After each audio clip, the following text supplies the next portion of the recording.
Okay, as we get to the end of the school year, I kind of want to tie some different ideas together and just hopefully help you make some connections, okay? When we write in the outline form, there's a way that ideas have to be related to each other. And developmentally in our brains, there's sort of a progression that we go through, okay? When you're a very young child, every idea has equal value. So he was scared of her equals the same as he should have known she was evil, equals the same thing to you that Edmund should not have followed the White Witch. You look at these ideas and they're all just flat on the page. They all have equal value. And then, as your thinking process develops, what happens next is that you are able to group your ideas. So now you know that these things, these ideas right here, they all get mushed together somehow. You know that all the fruit goes in one category, all the vegetables go in another category, and you're able to sort things. Okay, so that's the next phase developmentally. After that, over time, comes the process of naming the group.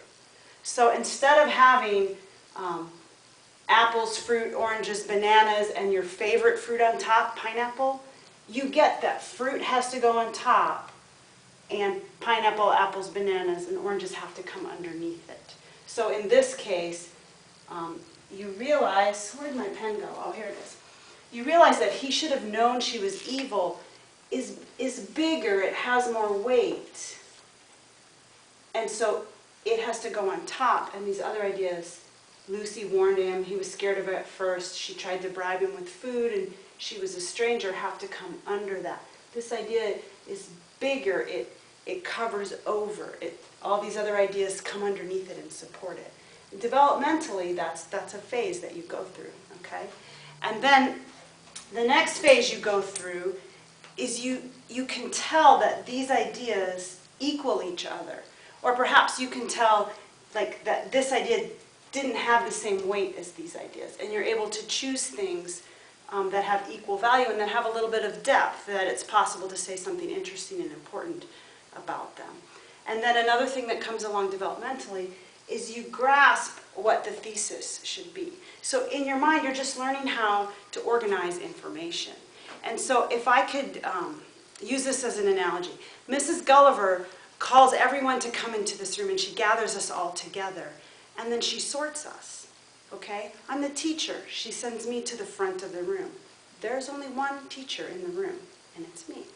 There are students and she sends them to their seats. And so they're all equal to each other, but they're not equal to me. I'm over them. I have authority over them. I give them assignments. I have a special task, and I'm the only one who does it. I give the homework, and I explain the stuff up on the board. Okay? But they're all equal to each other, and their job is to take notes and ask questions and learn and try to absorb the material. They all have equal level to each other. But all their younger siblings, she takes them away to another room. And she says, oh, we're going to have fun and just enjoy story. You don't have to learn all this stuff yet, right? And so, in a sense, it's very clear to us that they kind of come under. Not that they're less important, but they just have a different role, and the role comes under the role of these older kids that are here in this room. Well, ideas are exactly the same way. If you think of it, I'm the teacher, and I sort of correlate to the thesis, okay? And you students, let's just correlate you to the main proofs, okay? And then your younger siblings that you sent out, let's correlate them to the sub-proofs. But we could group you all by family, right? We've got the Wilkins family here, and we've got the Gulliver family. We've got the Newman family. You could group it that way. So that's the progression. Every idea is equal. We put them in groups. We figure out how to name the groups.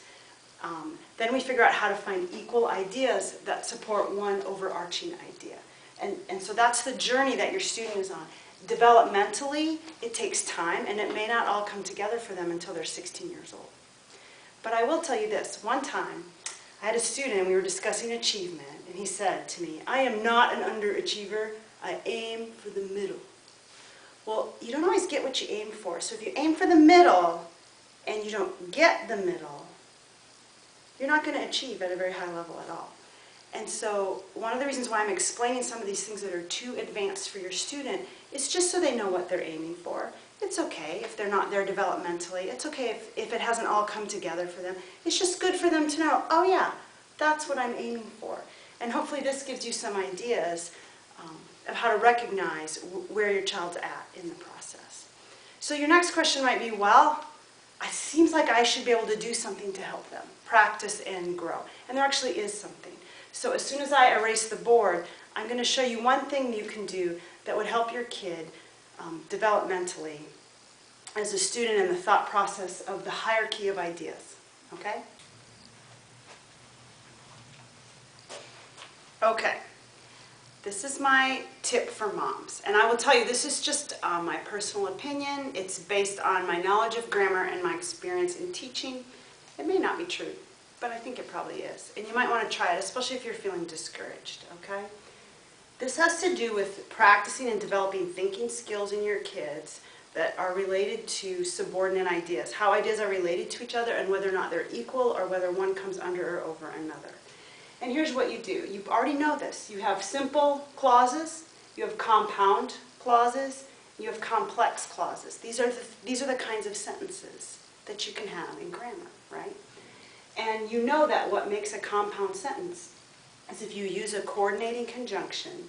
You can use a semicolon, which is this, or you can use for, and, nor, but, or, yet. So, and when you use these words and connect two independent clauses, it makes a compound sentence. Both of them have equal value. But when you make a complex sentence, you use a subordinating conjunction, www.asia.wub, which you know stands for when, while, where, as, since, if, although. I can't remember this one, unless, because.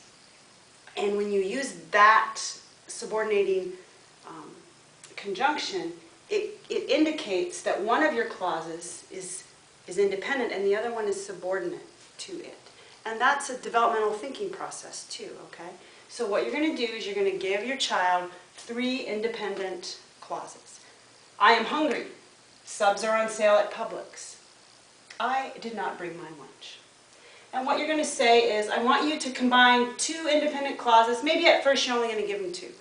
I want you to combine 2 independent clauses and make a compound sentence. Okay? I am hungry and subs are on sale at Publix. Right? I'm not hungry because subs are on sale at Publix. And subs aren't on sale at Publix because I'm hungry. Right? Those ideas are not subordinate to each other. They're equal. So I'm going to combine them and make a compound sentence. So after they can do that, and they're pretty good at it, next you're going to have them combine 2 independent clauses into a complex sentence. So then I'm going to use one of these, and I might say, I did not bring my lunch because subs are on sale at Publix. I did not bring my lunch, and so I am hungry.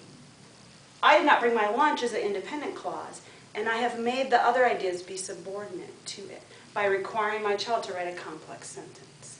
So what you do is you just maybe 2 times a week, maybe 3 times a week, you give them a couple of simple sentences and you require them to write a compound sentence or a complex sentence. And if they need to, you help them do it. And you just keep doing that until they get the hang of it and start to do it easily. And then what you watch for is you watch for this to show up in their writing. When they start writing complex sentences in their papers, not you telling them to do it, but them just doing it naturally, you know that developmentally they've gotten over the hump and they've got some understanding of how ideas are related to each other. Once that happens, you can re-explain the concept of an outline, the concept of a thesis, a main idea, and a supporting idea, and how those things fit together. And from then on, I think you can be pretty confident that you can require it. If they're not doing it at that point, it's just because they don't want to do the work. It's not because they can't. I think that can really help clarify things, and it can help you feel like you're doing something to move them forward.